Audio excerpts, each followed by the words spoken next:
Hi guys, Aaron Dorr here with Wyoming Gun Owners. The August 16 primary is coming fast, and a lot of our members in House District 24 are asking us, between Representative Sandy Newsome and challenger Nina Weber, who is the pro-gun candidate? We're discussing Park County. It's this beautiful area in extreme northwest corner of the state, right up against the Montana border. And this features a redo of the same primary we saw in 2020. And again, the question you guys are asking us is who's pro-gun, but you're also asking us at the exact same time, how do we know who we can trust? Because we all just saw dozens of Republicans, including Liz Cheney, vote for this massive federal gun control bill in late June in Washington, D.C. We saw Republicans line up and give Joe Biden what he wanted, $1 billion almost, to bribe the states, like Wyoming, into passing red flag gun seizures. So everyone says they're pro-gun. Liz Cheney says she's pro-gun, and then she went and voted for this massive gun control bill. So how do we know who we can trust?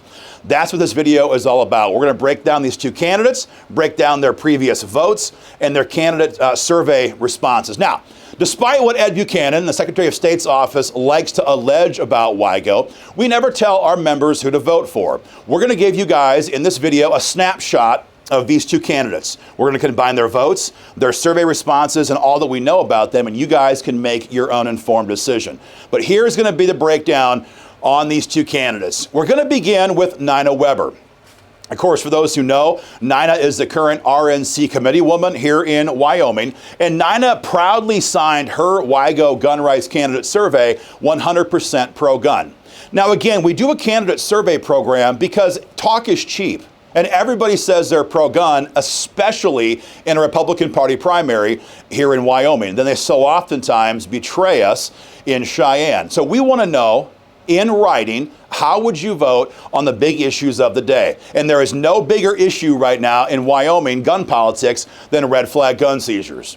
Like I told you, the new bill, which recently passed in D.C., gives the federal government almost $1 billion to bribe the states into passing red flag laws. And many Republican rhinos here in Cheyenne would love to get that free government money by passing red flag gun seizures. Nina Weber is on record saying she'd be a no vote on any form of red flag laws. She's opposed to any attempt to ban AR-15s or 30-round magazines, opposed to any attempt to mandate a statewide gun registry, opposed to waiting periods, which many Republicans, shockingly enough, in Cheyenne are in favor of. And finally, Nina Weber is in favor of fixing the hatchet job that was done on SEPA law this year in Cheyenne. We're going to discuss that more in just a moment.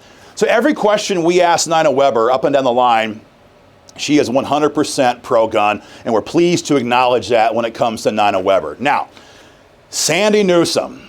I mean, perhaps more than any other candidate right now in the state, Sandy Newsome is going around Park County telling everybody how she basically wrote the Second Amendment. She is the gun girl in Cheyenne. It's laughable if it wasn't so damn insulting to gun owners. Sandy Newsome, again, is refusing to fill out her WIGO candidate survey. And that means with this pressure mounting on red flag laws, we do not know how she'll vote. She simply will not condemn red flag gun seizures. With that federal bribe money hanging over our heads in Wyoming, that's a very big concern. But that's not the only thing.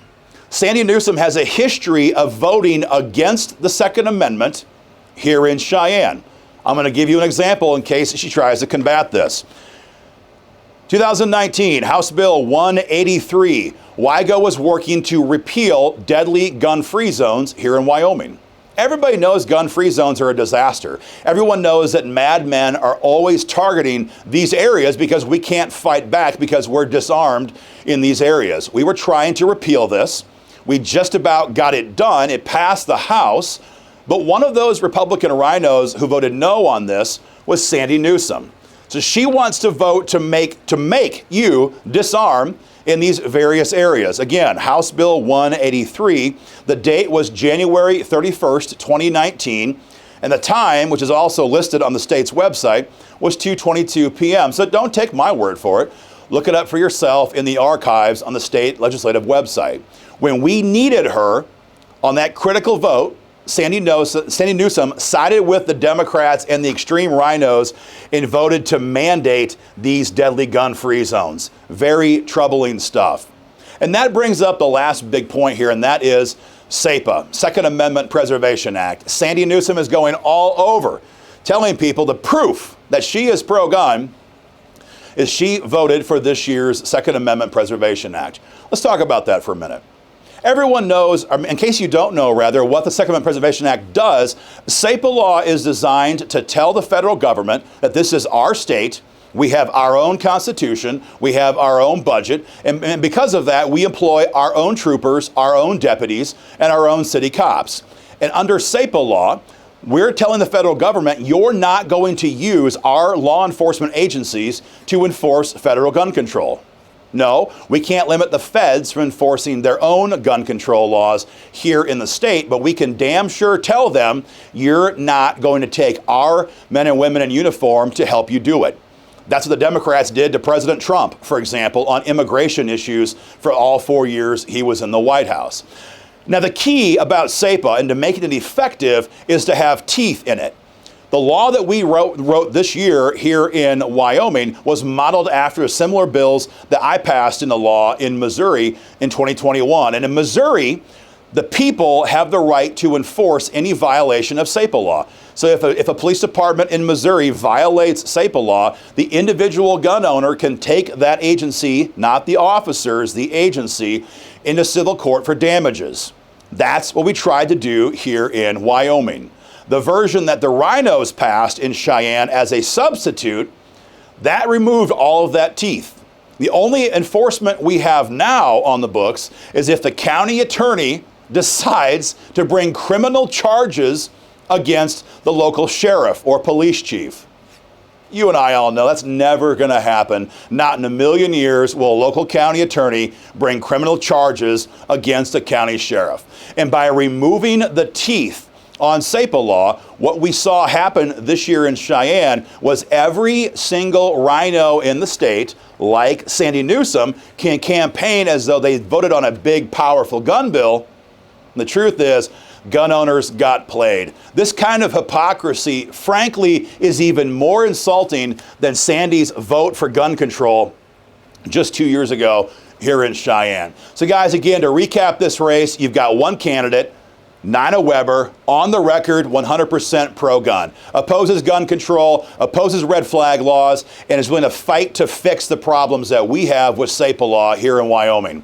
And you have one other candidate, Sandy Newsome, who won't survey, won't tell you where she stands on red flag laws, where she stands on AR-15 bans, where she stands on waiting periods, where she stands on universal background checks, and is refusing to help us fix the problems with SAPA. Instead, she's hiding behind the hatchet job that was done this year on SAPA to try to fool gun owners in the district. So guys, this is our report in this race. Do me a favor, share this video on social media. Make sure every voter in this part of the state knows exactly where these candidates stand. And guys, finally, join our fight today at www.joinwygo.com.